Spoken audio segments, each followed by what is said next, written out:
Welcome to Dr. Dank's podcast. This afternoon, our guest is Scott Burgett from Green Earth Cannaceuticals in Florida. Scott has a very diverse and long past with the cannabis plant, and we're very, very happy to have him aboard today for an interview. Scott, could you give us a little bit of background on how long you've been working with cannabis and your history with the plant? Yeah, working with cannabis on the commercial side, little over 20 years now, but I've had a relationship with the plant for almost my whole life.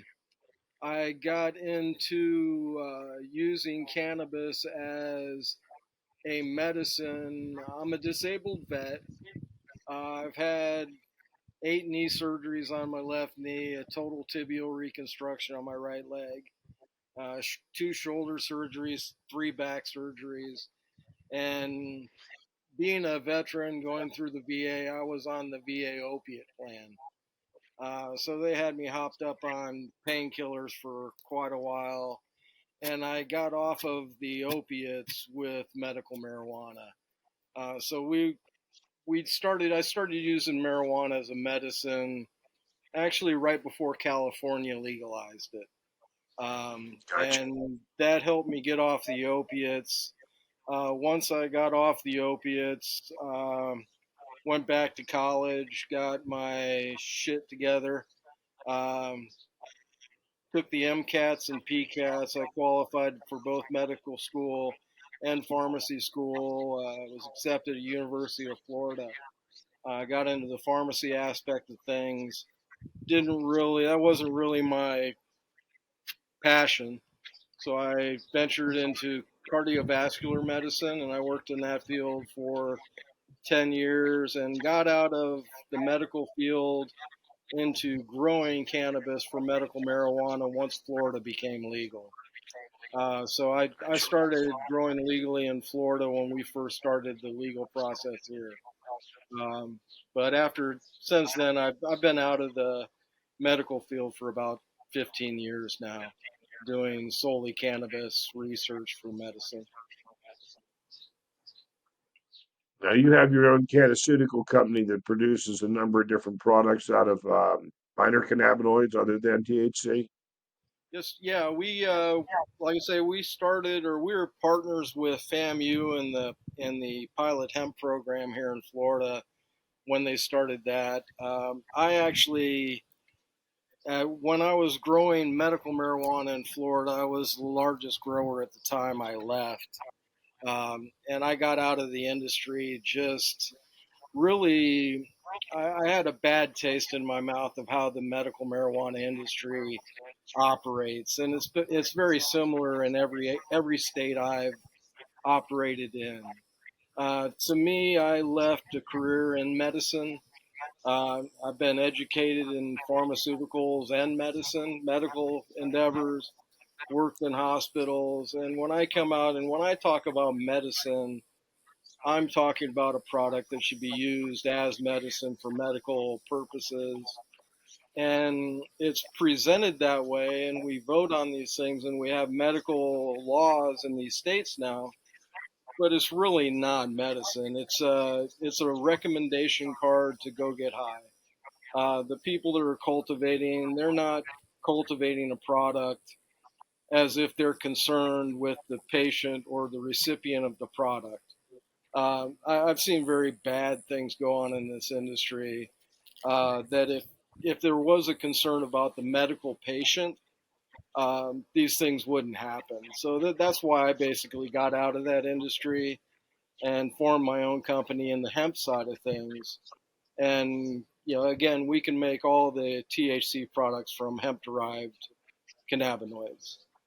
So the Right. hemp And side different. gave me an avenue to be able to do everything my way. So as I produce product, I know how it's been grown, I know how it's been processed, I know it's been handled properly.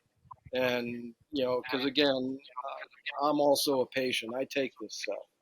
I use this for my day-to-day health, and I take it very seriously. Well, if I remember correctly, when we first met, You had sent me some pics through another friend of ours showing me just how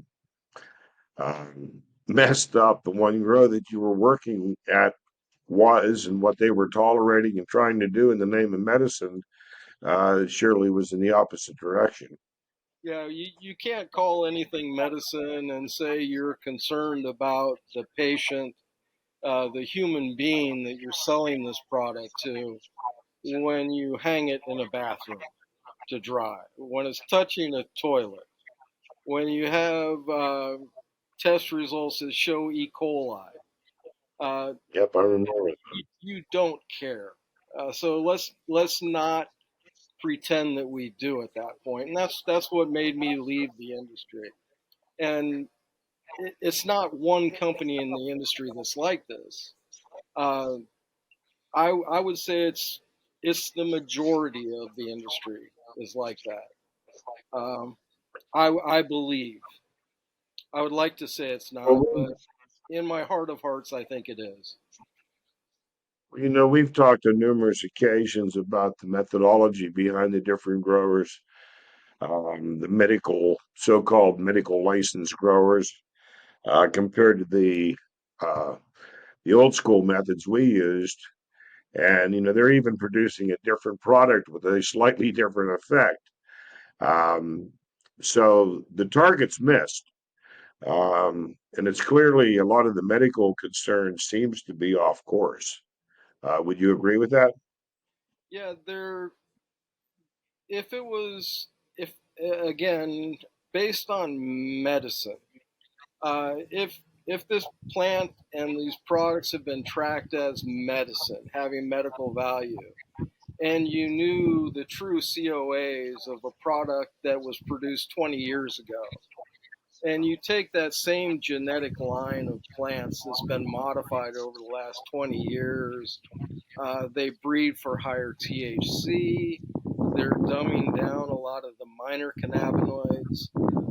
They've changed the plant as a whole is different.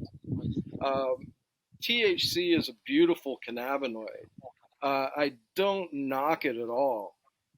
But for me as a medical person, it's not even in the top three that hold value for me. It's a great, it gives you the psychotropic part, it gives you the high, it's got great benefit.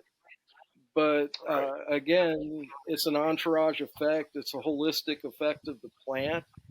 A lot of the benefits of this plant are through the minor cannabinoids and the ratio of them. Again, the race to get the highest potency THC doesn't do anything for medicine. Again, was 22% not high enough? And medically, we've shown by testing that we need 30%. No, it's just people racing to get higher percentages, and What's it's it it's it's it just a it slow appears product. well, it appears it's became a game more than anything else. Like you said, a contest to who can post the highest percentage, regardless of the effect. Um, Seems to be creating more problems than in fact it's correct or that it's correcting or compensating. It is, and again, it's another side of this industry with the testing side. Um, I hate to say it this way. I can buy a test result today. I can make any product I want to produce hemp compliant. All I have to do is get with a testing lab and say, hey, this should test out at lower than zero point 0.3 THC. And I'll get a test result somewhere that says that. If I want a product that's over 29%, 30% THC, I can get a testing company to say, hey, you've got that. There's so many crooked testing companies. You know that you've dealt with some, Larry. That's why when I was testing in the hemp program, in the pilot hemp program, I had 4 or 5 different testing labs through the state of Florida wanting to do the testing for me, and I went with Kaicha Labs. People go, why? It's like, well, they're the closest one to me, and everybody goes, well, I can get you better test results. I can get. what do you mean you can get me better test results? you know, a testing agency is reporting the news. You don't get me a better test. Give me an honest test result. I don't Right, need not just what you want to hear. lower. I need a true test report, and that's why I always use the same testing company. I don't want somebody that I can manipulate. I want somebody that's going to give me the true test results. And me as a scientist, me as a producer of a product, if I know that I have an honest test result, now I can manipulate that product and get what I'm looking for as an end product. If you're going to lie to me and I have no idea what my starting product is, how in God's name am I supposed to make a finished product? Yeah, like So any a other lot of people, scientific method, you have to have constants, you know, yeah, and same not thing. It's known with constants. yeah, with one testing company, people go, well, what if that testing company is wrong? Well, if they're wrong, hopefully they'll be wrong consistently the same way. If they run the same processes and procedures, they might have a systematic error that makes their lab results off by, let's say it's zero point 0.2 on something, but it should be zero point 0.2 all the time. There's Right. consistency from test to test. So if I go to Kaicha lab and then to Cannacure and then to another lab, now I got three different labs, three different protocols of how they prepare product. There is no true SOPs and standardized prep procedures for these testing labs. So again, how do you standardize anything? If there's no standardization in how you prep test material to test it, how do you So get the it? audience, so the audience understands SOP is standard operational practices. This is what Scott's emphasizing right now. Um, what I referred to in one interview that I did. It's sort of a wild west show at this point in time. It is, and the if you look at the way the laws are written when you get into hemp, and the way the testing rules are written for the medical industry, it's like they expect the testing companies to almost be the regulator of the industry, uh, and they're the ones that are getting paid off to falsify uh, records. But again, everybody goes, "Oh, well, we've got these great testing companies." Well, no, you don't. And I hate to say it, there are. I love the people at Kaicha, uh, and I speak highly about the people that I know that do good work, and I'll mention their name. I will speak poorly about people that do poor work, and I'll mention their name too if I have facts and figures. But again, that whole industry is so hit and miss, and Well, you know, Scott, I think I told you, and I have to watch here and be sensitive about names. uh-huh, Um, but right here in Pennsylvania, one of the top testing labs, the chief operation officer was basically offering me contrived or custom COAs on product so I could ship high THC product as low THC product across the country to his friends in Kelly. it Um, happens all over the U.S., Larry, all over the yeah, U.S. appears to be That a lot more commonplace than we feel or wish it. and yeah, and again, it's there has to be for this to be a medical product and for this to be truly taken seriously as medicine, it has to have some kind of regulation. It has to have something to validate it. Um, so I, and it's hard. It's very, very hard.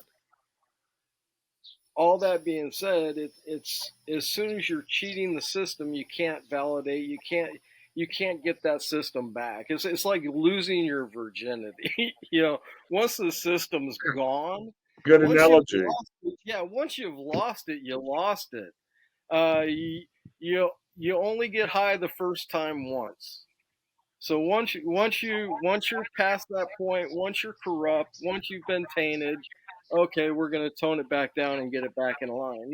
No, it gets farther and farther off the path. Um, I would love to see everything just be wide open and legal. Um, but if it was like that, it makes it very, very hard for me as a science minded person, as a medical person, to say that it can be truly respected as a medicine.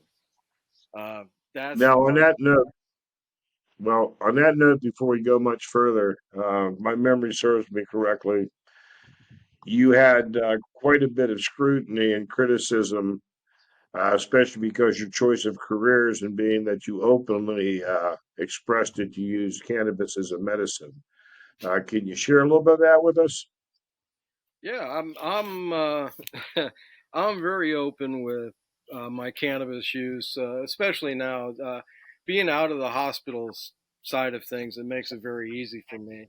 But even when I was going to school prior to being in the medical side, um, again, I said it to you on your podcast. I started using THC to replace opiates before cannabis was legal medically in California. So again, I'm doing this ahead of the curve. There was no safety net when I started this. Um, the VA was killing me with opiates. I was going in a bad direction, and it was me and a few vets that decided, hey, we're going to try something else. And again, if you looked into my VA record, I've been tracked for 25 plus years as a cannabis user. They can't prescribe opiates to me. It says do not prescribe opiates. My file's marked sensitive. They've tracked me for cannabis use for a long time. The VA now is a lot better than they were. Again, when we started this, if you might recall, Larry, you're old enough. Most of the people listening to this might not even recall. Before California started their medical program, there were articles being written in papers, and you used to hear news flashes every now and then on TV of different vets that were using cannabis, medical marijuana, and they were going to have their, right, or their veteran privileges taken away and their retirements taken away and all that stuff. So that's how the VA used to handle that when we started this. And again, I was one of those few vets that they were tracking. And I've told them quite honestly at that point, if you want to take my benefits, go ahead. You're killing me. It's bad enough Yeah. that I'm pulling your opiates back at you and I'm going somewhere else because you're killing me. And if you want to make a big deal about this and try to take my benefits, then we'll all talk about it publicly. And ever since I've Well, taken I this, and I'm willing to talk about it openly, uh, a lot of the intimidation goes away. I wish more people would talk openly about it. People that are using marijuana as a medicine, people that might be using other alternative botany or holistic medicines as medicine. Uh, there's there's too there's too many people being too quiet. There's people that the average U.S. citizen or the average person would respect highly, uh, but they're damn sure not going to come out and talk about these things because of what kind of misperception it's going to produce on them. Uh, well, it's it's the general fear there is attached to the stigma called marijuana.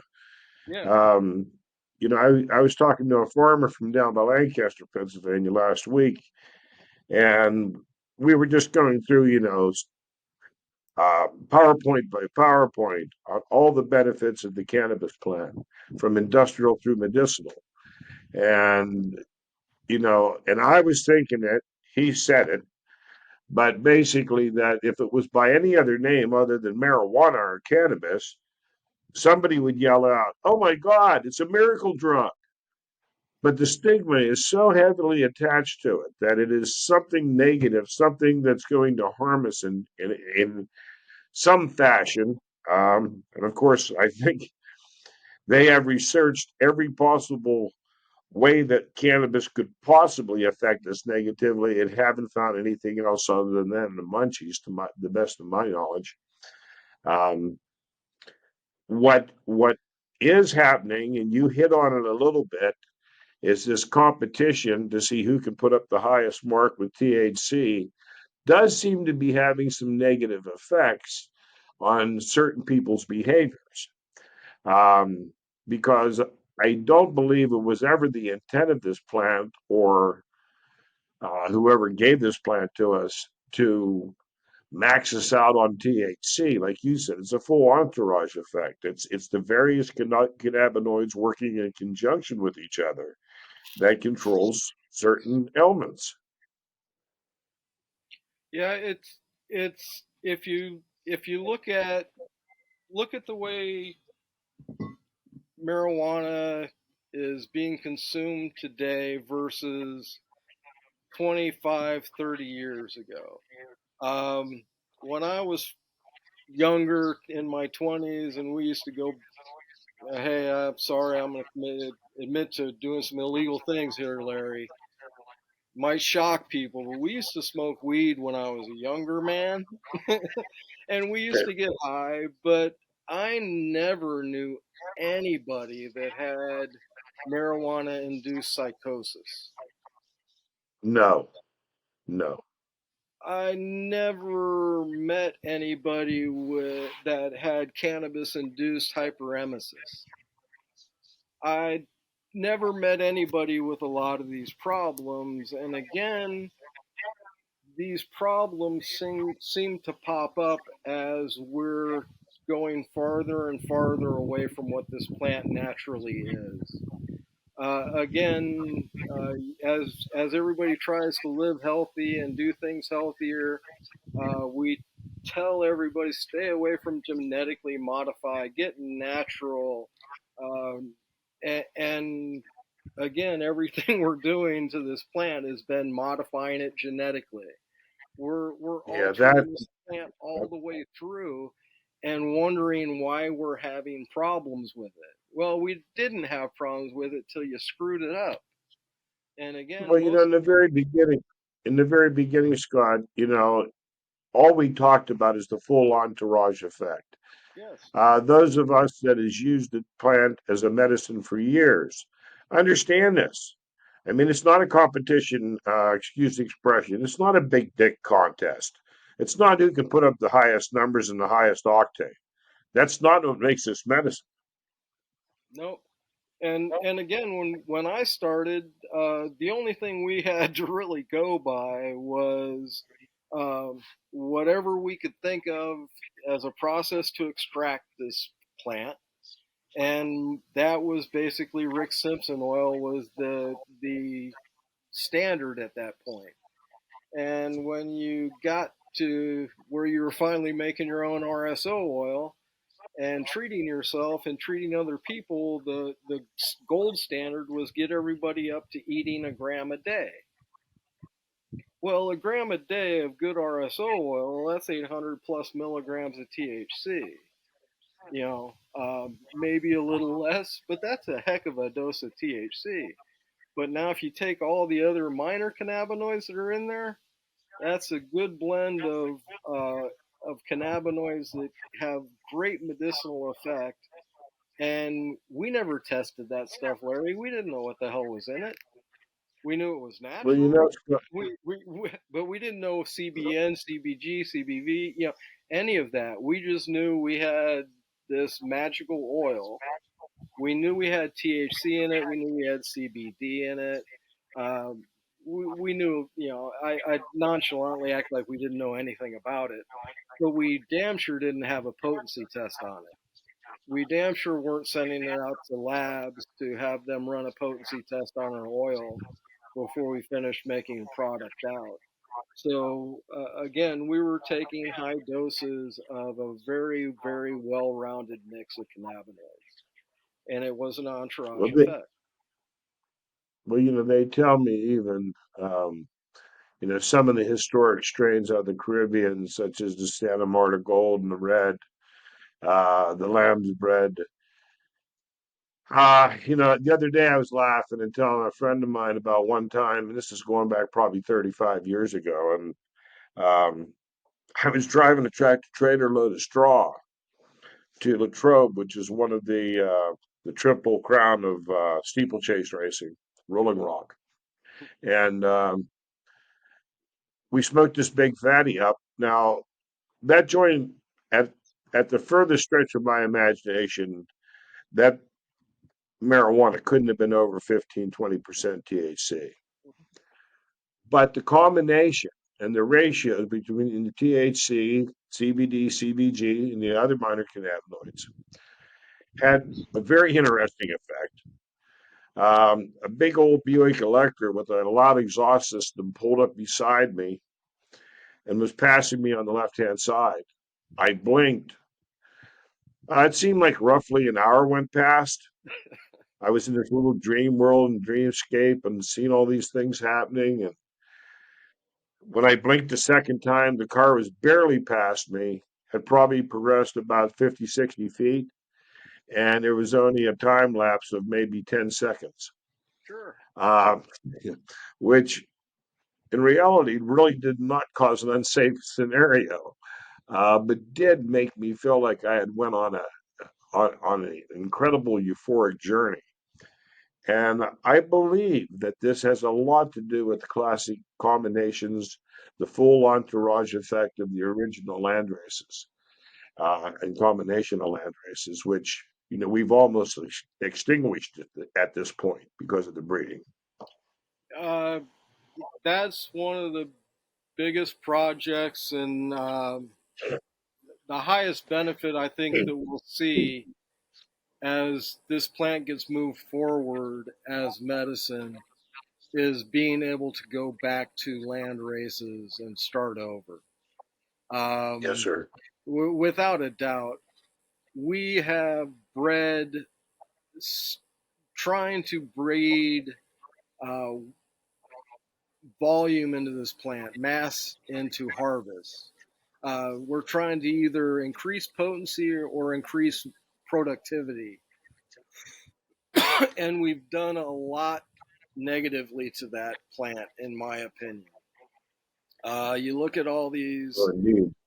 fungal problems, and I don't know when I first started growing, I don't remember having as many problems with this plant, fungal problems, pest pressures with this plant.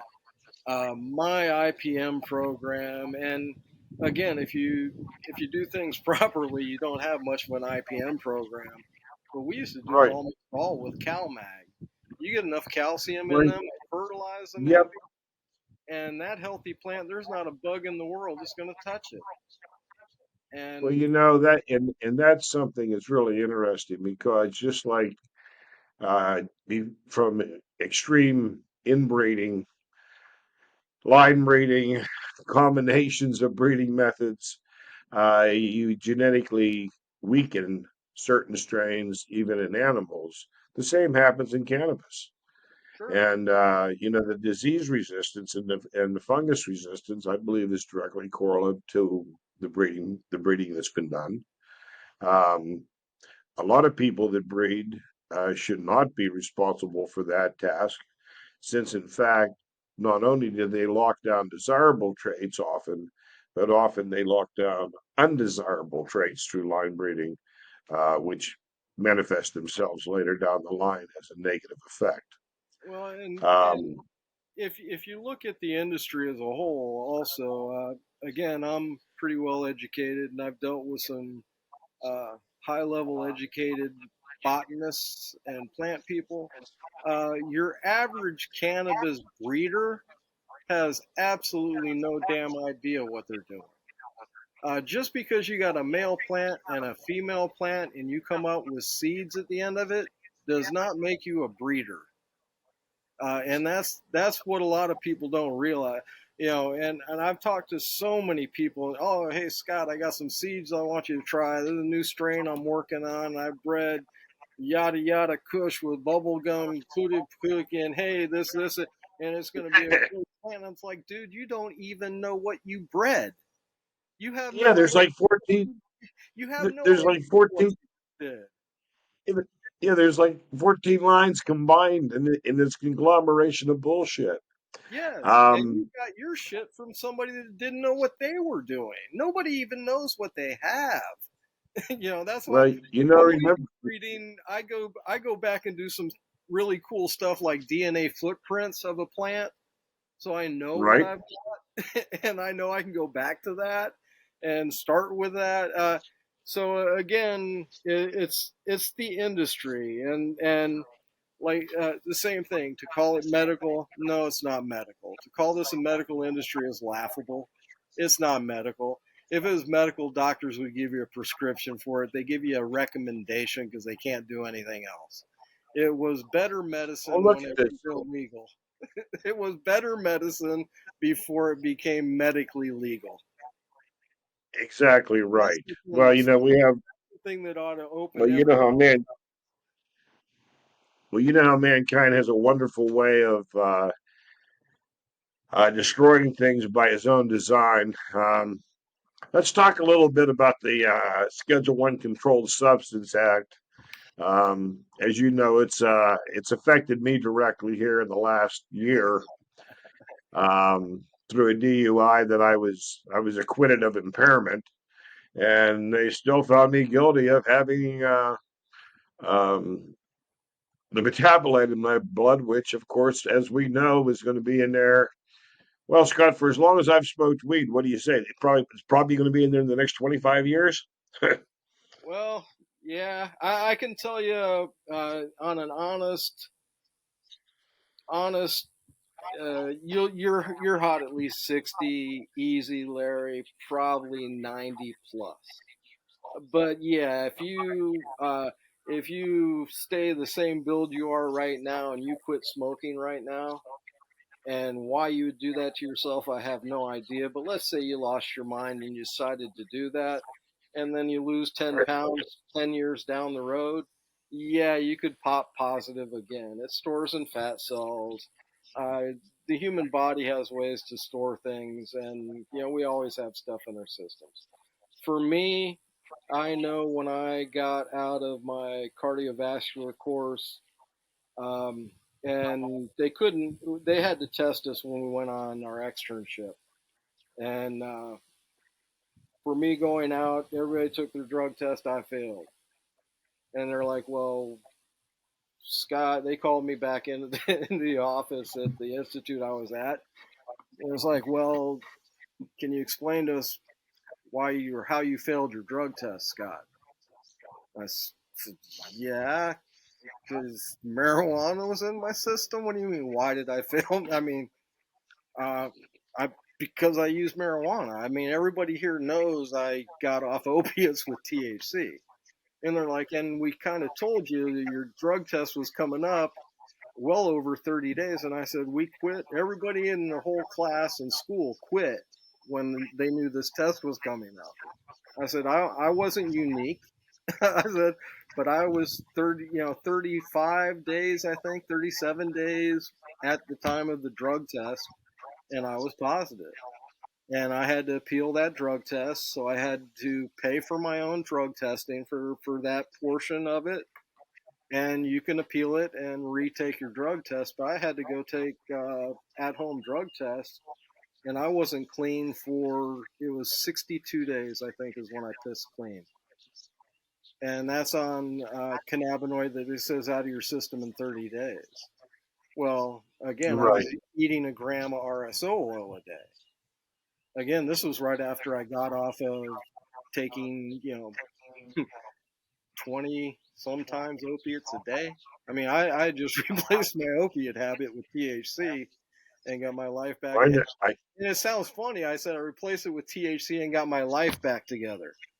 You see, I'm going back to school for this medical stuff on THC with my well, life back. that's the crucial. Yeah. That's the crucial part about your story, man. Yeah. As I you did know, not you do that weren't getting while, anything. Yeah, you yeah, weren't on getting opiates. anything back together on opiates. No, I Um, was, same thing. I put myself in positions where they were either going to lock me up for a very long time, Larry, or they were going to bury me deep.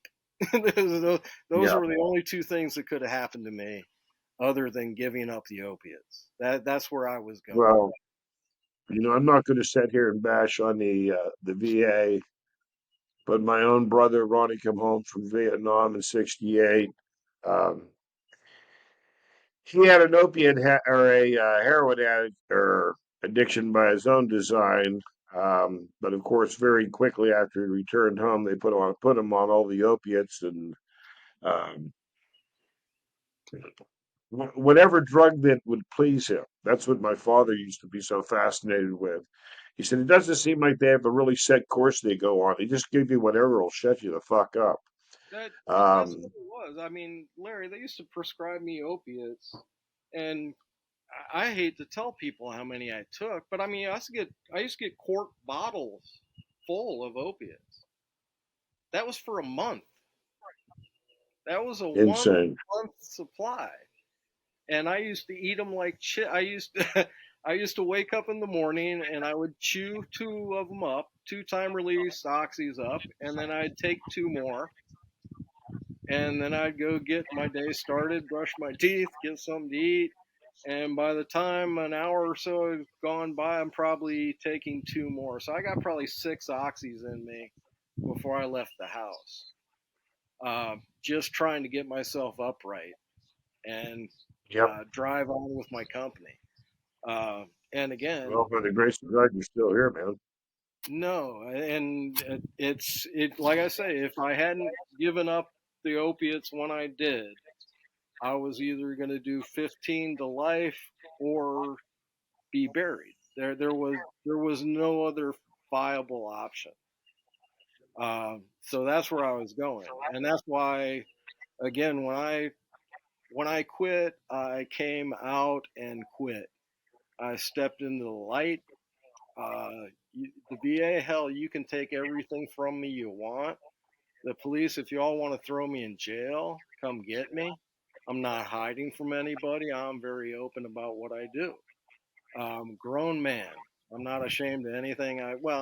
I'm ashamed of some things I've done, but we can talk about them. I've done them. I'll accept it, and I'll take whatever consequences go with it at this point in my life. And that's where I think I finally clicked with my conviction to get off the opiates and get on with the THC and get on with my life. Uh, because Well, again, I Scott. couldn't get on with my life without doing that. Well, it's really clear. I mean, I've known you long enough now. It's been a few years, but it's very, very evident that you would not have the life you have now if it wasn't for your own experiences and conviction over this plant.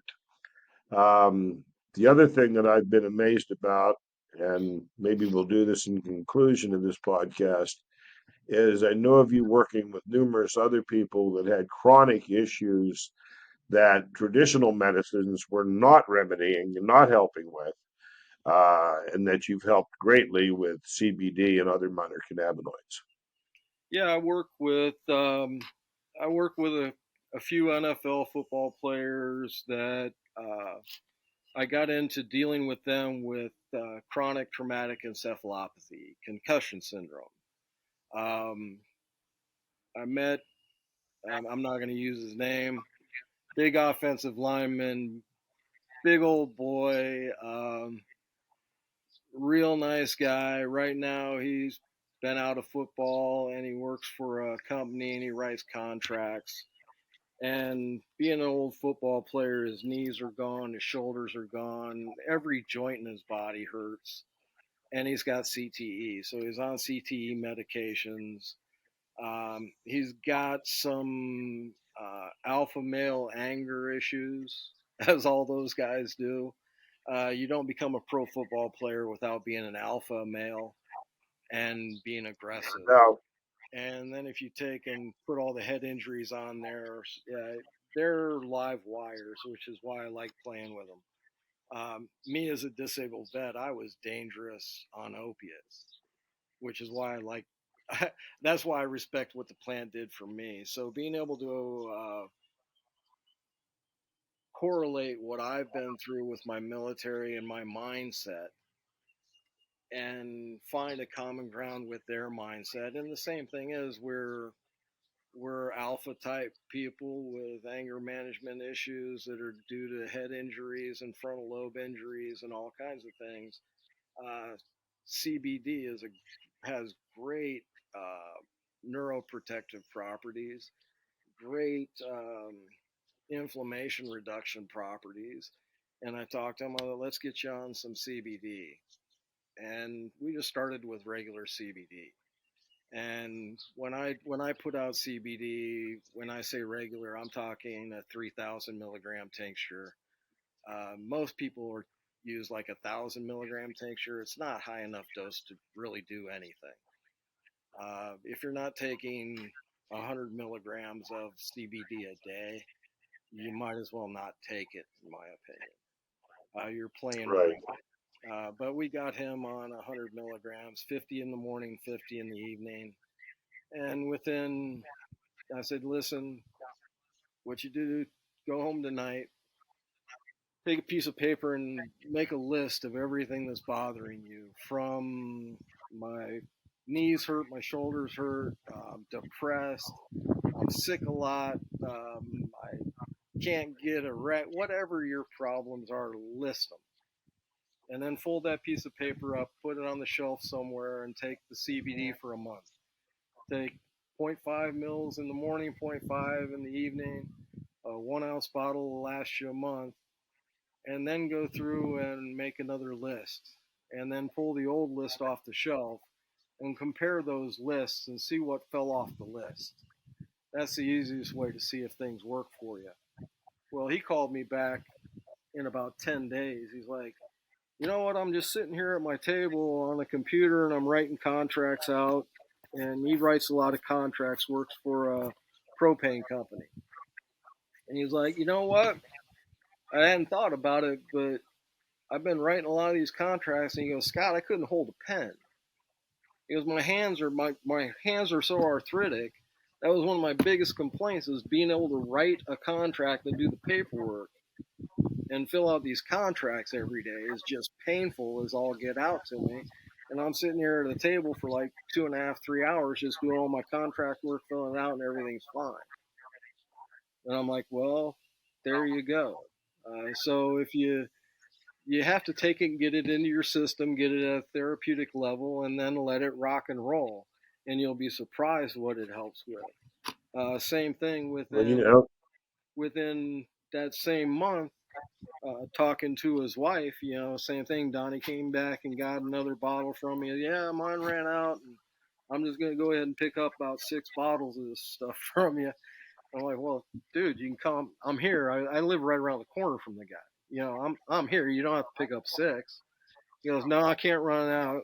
My wife's not gonna let me run out. And she's like, no, and make sure he does not run out of this shit.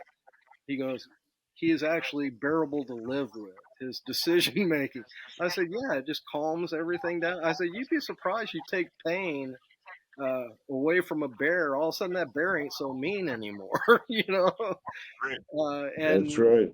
yeah, but I've got patients that are research patients with John Hopkins, with the Mayo Clinic, guy that's had a seizure disorder to the point where he's broken his orbital socket, he's broken his arms, his ankles during having seizures at nighttime. We've got his seizures cut by 85%, and with the intensity down, he says roughly about 10% as intense as they used to be. But same thing, the Mayo Clinic was going, hey, what are you doing different? What's going on? What's going on? Enough so that they want to be involved in some research studies. John Hopkins, he also has done stem cell treatments, and the people that do the stem cell injections are interested in doing research with the CBD because of the anti-inflammatory effect. He had stem cells for neuroregeneration and had neuro feeling back within 2 days of having the stem cells.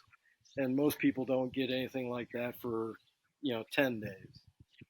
But most of them Right. have a hell of an inflammatory response from the injection and all that. Dave just boycotted all that. He went in with no inflammatory response. The stem cells went in and went right to work.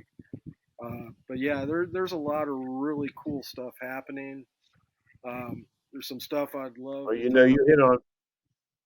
you hit on something very crucial when you said about the appropriate dosage or a static level that has to be maintained for proper treatment. That's one of the things that it seems like most of even the medical community or the medical marijuana community does not really comprehend very well that static levels or maintaining certain levels of cannabinoids in your system has a completely different effect on you than just doing a spot ingestion. Um, but that's something I've seen that Jim you've worked with for a long time and made some very significant gains on Yeah, and established very significant. yeah, it's a truly medical approach. We know this in medicine. I know as I'm a cardiac guy. If I want to drop your blood pressure, I don't give you a pill that's going to drop your blood pressure, crash you down. I want to take it down over time. I want you to build up to where you're at a therapeutic dose in your system, and then I measure Larry's blood pressure. Okay, I've had you on that medicine for a week. You taking it regular, Larry, like you're supposed to? Yeah, great. Let me take your blood pressure. Okay, it's working. I need to increase or decrease it. But we have to get you to therapeutic level before we can even measure anything. Uh, can we do that in the medical field? It's very, very hard because if the doctor's giving a recommendation, it's not a prescription. The patient who's now Right. taking this recommendation, is he truly taking it because he needs medicine, or is he truly taking it because he wants to be able to get high legally? So if he's truly taking it as a medicine, hopefully he will treat it like a medicine, track it like a medicine, and take it like a medicine. Odds of that happening are slim and none. Your dispensary workers don't normally know enough about how to do that. Well, there's no question there needs to be some higher education, more informed education amongst the bud tenders and the dispensary workers. What I've noticed myself, and you would probably agree, is a lot of misdiagnosis, or at least inaccurate diagnosis and dosing. Um, we're going to have to wrap this up for today, Scott. Maybe we can do another one soon. yeah, whenever you. And once again, it's Scott Burkett. Once again, it's Scott Burkett, folks, from Green Earth Cannaceuticals. You can find them on the web. It's under what, greenearthcannaceuticals.com. Yep. Uh, we'll be putting the web page back up here shortly. I just took it down. I had to transfer my host or my web provider and had to drop the page. So we're going to be putting it up here again shortly. Okay. But yeah, it'll be gecanna.com. Excellent. Excellent. Well, Scott, I thank you again. We'll be talking soon, I'm sure. And thanks for being you're the sole guest and the sole subject for the very first episode of Dr. Dank's podcast. I'm honored, man. Couldn't have Well, a better guest. you got my number. Uh, you call it anytime you need it, Larry. I'll be here for you. You got it. Blessings, brother.